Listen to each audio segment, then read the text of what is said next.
Howdy, Compelled Unbeliever here. Today I'm going to talk about my experience at the church that I was indoctrinated in, that I went to this last Sunday after 32 years. It wasn't exactly what I thought it would be. It just got real.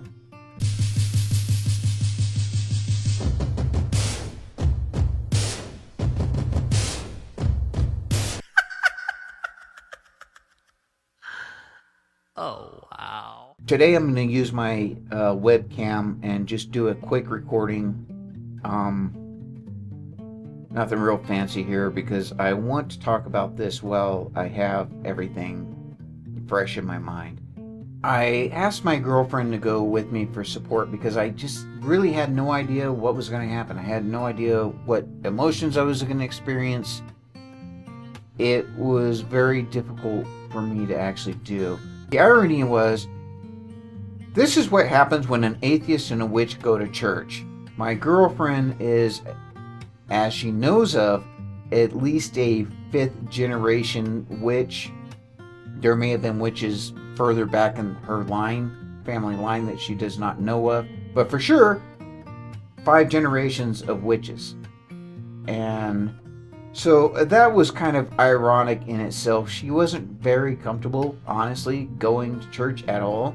She only did it for my sake, and I really, really do appreciate that. She really did help me to kind of get through a few moments that happened. One of her parents was Catholic, and at 5 years old, luckily, for whatever reason, because the other parent was Wiccan, she decided she didn't want to go to Catholic church anymore. And so that's pretty much how it was. She didn't have to at that point in time. What's amazing is her memories that she has and how vivid they are. When we did go to the service, she knew all the songs, which kind of stunned me because they were songs that I knew, but she actually really knew them, all the words and everything. But let me back up a little bit to when we first pulled in. This church had a congregation that would regularly attend, probably of 500 people. It was usually a pretty full house. Not all the pews were completely full, but it was a full house. I told my girlfriend that probably after 32 years, no one would even know who I was. That they wouldn't even recognize me. That being said, we pulled in, and the front door of the church is on the literal main street of town. We were about 10 minutes early, 5 minutes, somewhere in there. The first thing that struck me was we got the parking space at the front door. 15 feet away from the door. It's parallel parking there. So we parallel parked, and we were at the very first space right at the steps of the church. And I was a bit shocked that I couldn't believe there were so few cars. I looked around, there were a lot of blank spaces everywhere, and I thought maybe they weren't having church that day. I noticed the door was slightly ajar, and there was a gentleman walking towards the church, so I guessed that they actually were having services. Usually there were actually greeters outside or whatever when I was a kid to welcome people in. So we got the very first space there, walked in, and the church was empty. When I walked in the door, there were about 20 people that I could see readily. That was my first shock. A friend of mine that I have grown up with, that I've probably known since maybe 7th grade, he happened to be there, and we saw each other and said hello, and we got to talking. I introduced him to my girlfriend, and we got to talking about the church a little bit, and I said, basically, where is everybody? And he looked at me and said, this is it. this is what we have now. Interestingly, my girlfriend and I had gone to my grandmother's church a couple of weeks before to see a play, and I found out that the church had been sold to basically some kind of community organization, and they were going to do plays and so forth. And that church was just as full as mine had been when I was a kid. And now it's being repurposed. So when he told me this, I realized immediately that what is said of the church community and so forth diminishing and its strength is absolutely true even in my community. We discussed the youth group when I was a kid and when we were kids. The youth group had probably 40, 60 kids there every Wednesday. And I asked him, I said, well, how many kids do you have in your youth group? He said 9. And I got the impression that he meant that there were 9 kids total. And he was very upset. He said, we just don't have people going to church anymore. And so while I tried to dance around a little bit who I am and what I do and so forth, I was just, in a weird sense, saddened, and I don't know why. I don't believe in any of that crap that they taught me, and as in one video that I had, I even expressed how the church actually led me to try to commit suicide at 14. It was a very strange mix of emotions that I had there. I had an attachment to the place, and where I had had many good times and made friends and so forth. So it was kind of strange, because I also was very, very happy to see that the possibility of the indoctrination of the fundamentalist aspects of that church was going to be much more or less prolific from here and into the future. And so I was very happy for that. And in some corner of my mind, kind of saddened that, these people that were trying to do good wouldn't be able to, even if they are confused and deluded and teach horrible, horrible things that aren't even true. I'm not saying any of this is right or wrong. I just want to talk about kind of how I felt there. The reason I wanted to go there, I just wanted to see what it was like and kind of experience it again. And I also wanted my girlfriend to understand from where I had come from, what the church services were like, what type of indoctrination I had experienced. When my girlfriend and I got up to the steps of the church, I could tell she was hesitant, and she's such a wonderful woman. I know she didn't feel comfortable with the entire thing at all. This was my home church where I grew up, so there was a great comfort zone for me, even though I was an atheist. For her, it was a very different experience, and she was very hesitant. In a sense, I could just see her physically like, oh no. And she even kind of joked, she's like, am I gonna turn to ash when I walk through the door? And me being a complete atheist and apostate of that church, I kind of felt the same thing, but I knew we'd get through it, and I just really appreciate that she was there, because I really didn't want to do that myself, because I had no idea what would happen, what my emotional state would be, or anything else. And I really, really appreciated her support in that, and that she did something that was very uncomfortable for her, for my sake.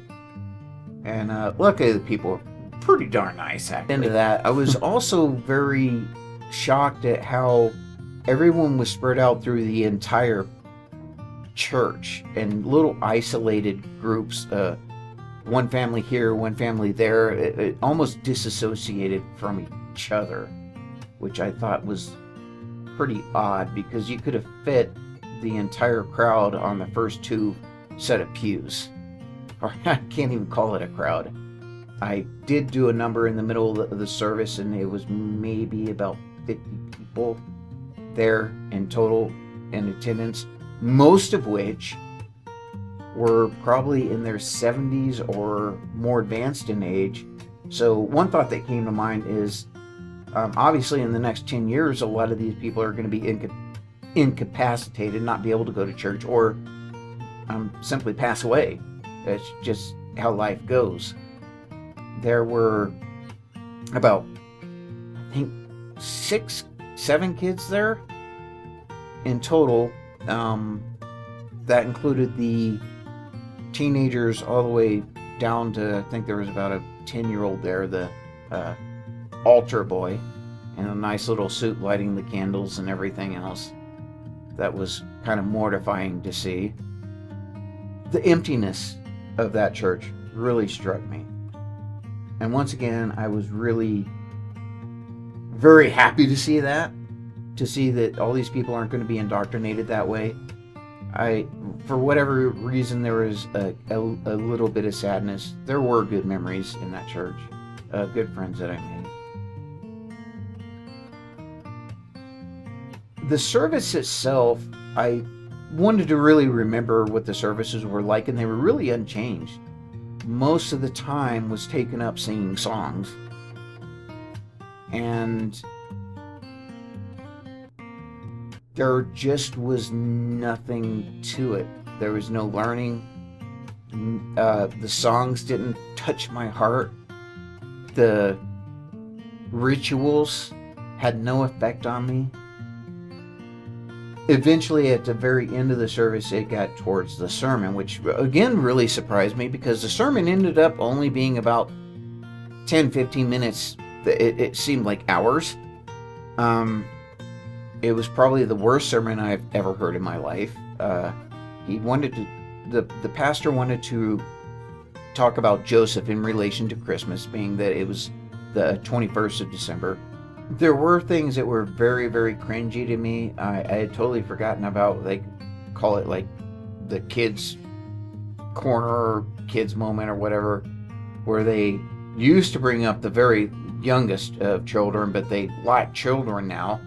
So they brought every dang kid that was under 18 that they could possibly get, which had amounted to about 6 or 7, where openly in front of the church, the youth minister indoctrinated the kids into the beliefs of the Methodist Church. My stomach just dropped when I saw that, particularly because of the beliefs that they taught me and how horribly guilty they made me feel that it led to a suicide attempt at 14 years old.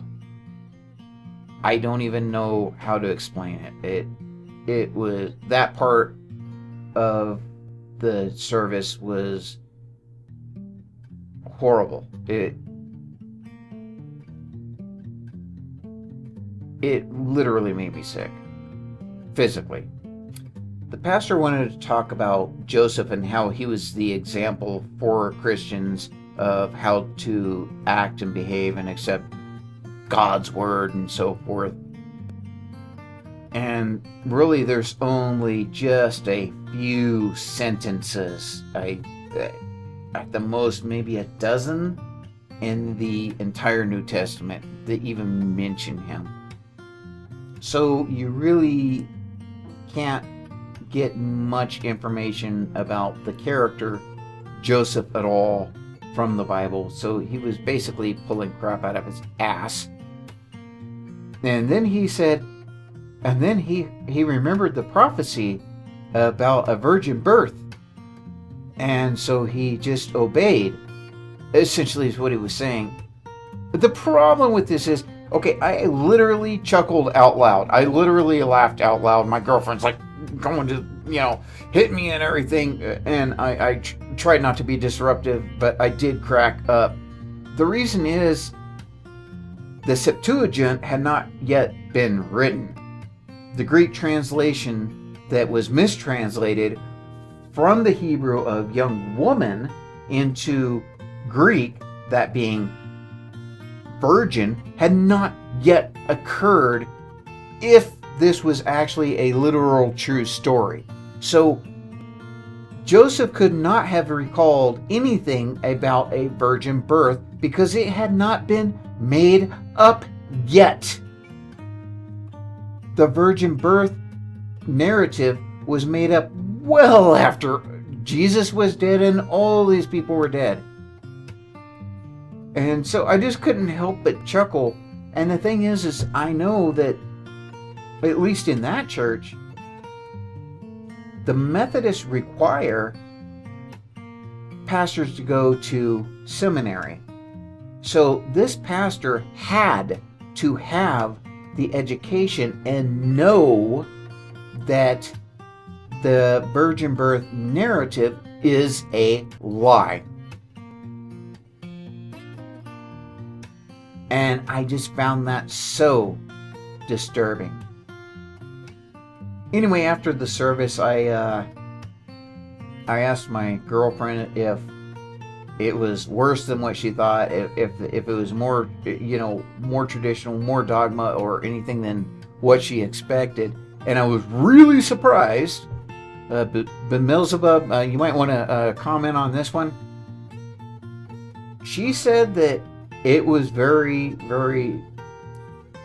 It wasn't much at all compared to the Catholic Church, to actual Catholic masses. And I never have actually been to a Catholic mass. I am planning on going to one just to see what that's like. But she said it was very subdued compared to what she remembered as a very young child.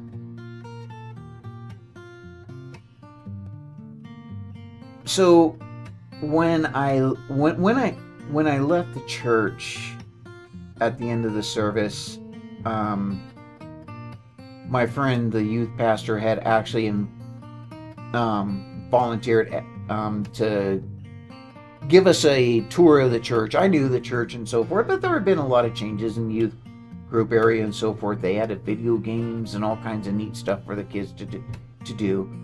I don't have anything against that. It's the indoctrination that occurs in those youth groups that I have a real problem with. And my friend was part of the problem. And once again, that raised a lot of cognitive dissonance because I know this kid. I grew up with him. He's a good guy. He's always been a good guy. He really cares about people. And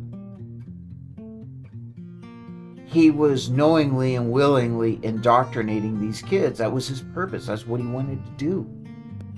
Into a young earth creationist, or what we would call intelligent design, mockery of science, a lying of the truth. And he was good with that. So,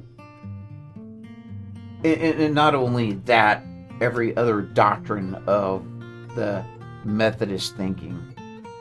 And this particular Methodist sect, this particular church or microculture, whatever you want to call it, is extremely fundamentalist, literalist. Every word of the Bible is literal word of God given to us directly from God. And he was willing to teach that. And I still kind of question how he can't know that what he's teaching is not literally true. That being said, 32 years ago, I believed exactly what he does. So I can't hold that against him.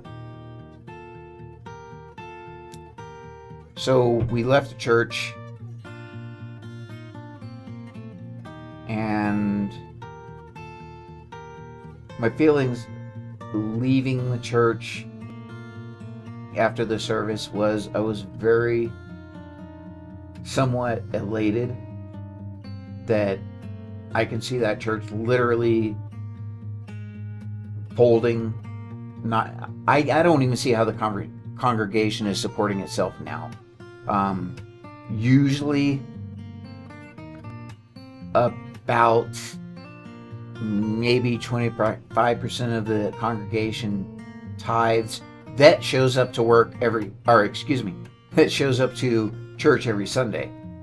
So if we did have 50 people, then maybe 15 of those were tithing, giving 10% of their income, which means we had about one full salary and a half,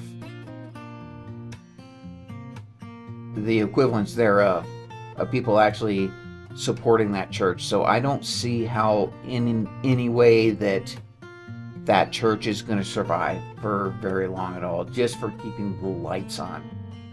The church is probably, it's well over 100, maybe 150 years old. It's paid for. But just keeping the lights on itself, I don't see it happening. And I'm happy for that. And the only reason I'm happy for that is because of how damaging this church has been to my life, and I can't be the only one.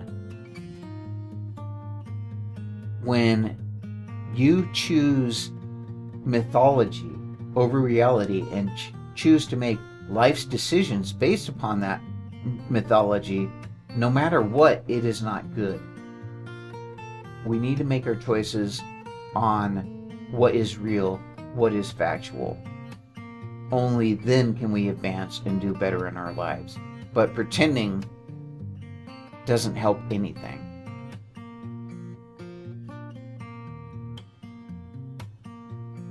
This is Compelled Unbeliever.